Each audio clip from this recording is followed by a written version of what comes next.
कौशल्या दशरथ के नंदन राम ललाट पे शोभित चंदन। जय हिंद दोस्तों, आज के এই মুহূর্তে আমি দাঁড়িয়ে রয়েছি হরিদ্বার রেলওয়ে স্টেশনে। এখান থেকে আমি যাব আজকে 13010 दून एक्सप्रेस করে ভগবান রামের শহর অযোধ্যা ধাম জাংশন, এবং সেখানে গিয়ে তোমাদেরকে এক্সপ্লোর করব অযোধ্যা সিটি এবং অযোধ্যা রাম মন্দির।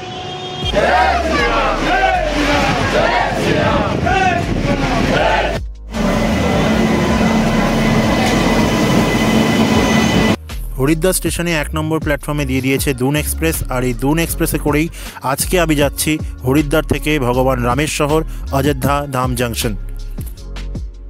দুন এক্সপ্রেস করে শেষ পর্যন্ত দুপুর 12টায় পৌঁছলাম রামের জন্মভূমি অযোধ্যা ধাম জাংশন। স্টেশনটি হচ্ছে অযোধ্যা ধাম জাংশন, যেটা 2024-এ আমাদের honourable prime minister Narendra Modi দ্বারা উদ্বোধন হয়েছে।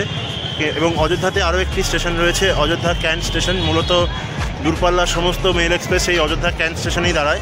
মূলত দু একটি এক্সপ্রেস এই অযোধ্যা ধামে এখন চালু করা শুরু হয়েছে। আর অযোধ্যা রাম মন্দির যেতে গেলে কিন্তু আপনাদের আসতেই হবে এই অযোধ্যা ধাম জাংশন, কারণ ক্যান্ট থেকে কিন্তু আপনাদের যেতে অনেকটা দূর হবে, প্রায় 10 কিলোমিটারের মতো। আর স্টেশন থেকে বেরোতে কিন্তু তোমরা অনেক কিছু দেখতে পাবে। ধর্মশালা আশেপাশেই রয়েছে, পেছনেই রয়েছে ধর্মশালা ডান দিকে, এবং খাওয়া দাওয়ার জিনিসের অভাব হবে না। প্রচুর প্রসাদের জিনিস এখানে কিন্তু রয়েছে। স্টেশন থেকে বের হলেই তোমরা দেখতে পাবে এরকম ইলেকট্রিক বাস। এই ইলেকট্রিক বাসে করে তোমরা যাবে সরজু নদীর ধারে।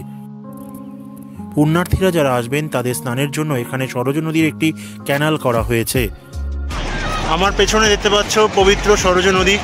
এই সরজু নদীতেই কিন্তু ভগবান রাম নিজের মানব দেহ ত্যাগ করে ভগবান বিষ্ণু রূপে স্বর্গে গিয়েছিলেন, এবং এই সরজু নদীতে স্নান করে হনুমানজির দর্শন করে তারপর রাম মন্দির দর্শন করাই নাকি প্রথা। বন্ধুরা, এটাই অযোধ্যায় এসে জানতে পারলাম, তাই প্রথমেই চলে এলাম এই সরজু নদীতে। এই সরজু নদী হচ্ছে অযোধ্যা অযোধ্যা ধাম রেলওয়ে স্টেশন থেকে প্রায় 1.5 কিলোমিটার দূরত্বে অবস্থিত, এবং সেই অযোধ্যা ধাম রেল স্টেশনের একদম উল্টো পাশেই কিন্তু হনুমানজি এবং প্রভু শ্রী রামের মন্দির অবস্থিত। পবিত্র এই সরজু নদীতে তাই একবার সুযোগ পেয়ে স্নান করে নিলাম, এবং এই স্নান করে আমি যাব ভগবান শ্রী রামের দর্শন করতে। এবার যাব হচ্ছে হনুমান মন্দিরের উদ্দেশ্যে। এই হনুমান মন্দিরকে দর্শন করে তারপরে রাম মন্দির দর্শন করা সার্থক বলে মনে করা হয়, তাই হনুমানজি আগে দর্শন করে তারপরে রাম মন্দির দর্শন করব। চলো বন্ধুরা, লেটস গো। শ্রী হনুমান মন্দিরের লাইনে ঢুকেছি। এই হচ্ছে হনুমান মন্দিরে ঢোকার লাইন। কথিত আছে প্রথমে হনুমানজির দর্শন করে তারপর ভগবান শ্রী রামের দর্শন করতে হয়, তাই অযোধ্যা পৌঁছে প্রথমেই হনুমানজির দর্শন করে নিলাম। জয় শ্রীরাম, জয় শ্রীরাম। আর এই হলো সেই প্রভু শ্রী হনুমানজির মন্দির, যেটাই দর্শন করার জন্য লাখো লাখো মানুষ গোটা ভারতবর্ষ থেকে এখানে যায়। দর্শন হয়ে গেল। এবার আমি সেই প্রতীক্ষা যার জন্য অযোধ্যাতে আসা ভগবান শ্রী রামের দর্শন। চলো বন্ধুরা, পৌঁছে গিয়েছি বন্ধুরা সেই বহু প্রতীক্ষিত জায়গায় অযোধ্যা রাম মন্দির, আর আমার পেছনে রয়েছে সেই ভব্য রাম মন্দির। চলো প্রবেশ করি। অযোধ্যা রাম মন্দিরে প্রবেশ করতেই মোবাইল ক্যামেরা সব কিছু জমা নিয়ে নেয়, তাই ইচ্ছে থাকলেও মন্দিরের ভেতরের অংশটুকু তোমাদের দেখাতে পারবো না।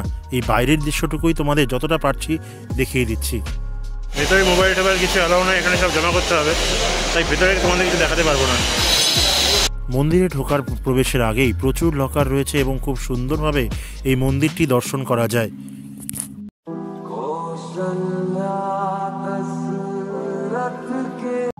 ভগবান রামকে দর্শন করে বেরিয়ে এলাম। এখানে খুবই সুন্দর সিস্টেম। ব্যাগেজের মন্দিরে ঢুকতেই ব্যাগেজের জন্য আলাদা কাউন্টার রয়েছে। মোবাইল ফোন সব কিছু নিয়ে নেবে যাতে কিছু ছবি না তোলা যায়। যাই হোক, যতটা পেরেছি তোমাদেরকে বাইরের থেকে দেখানোর চেষ্টা করছি। এই মুহূর্তে বেরিয়ে গেছি রাম মন্দির থেকে।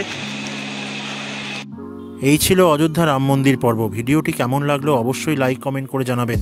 আর যদি চ্যানেলে নতুন হন তাহলে অবশ্যই চ্যানেলটি সাবস্ক্রাইব করে নেবেন পরবর্তী ভিডিওর জন্য। ততক্ষণ সুস্থ থাকুন, ভালো থাকুন।